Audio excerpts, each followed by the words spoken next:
हम पैदा ही उस खानदान में हुए हैं जिसकी ना तो कलम कमजोर है और ना ही तलवार।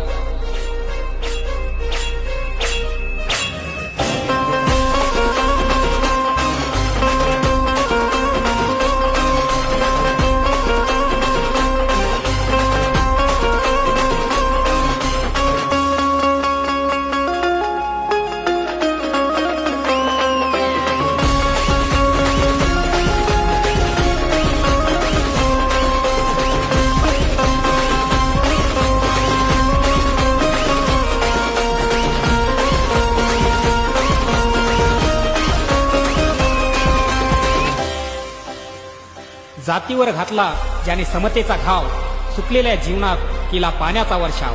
स्वाभिमानानं जग आम्हा सांगून गेला बहुजनांचा राजा, त्याचं नाव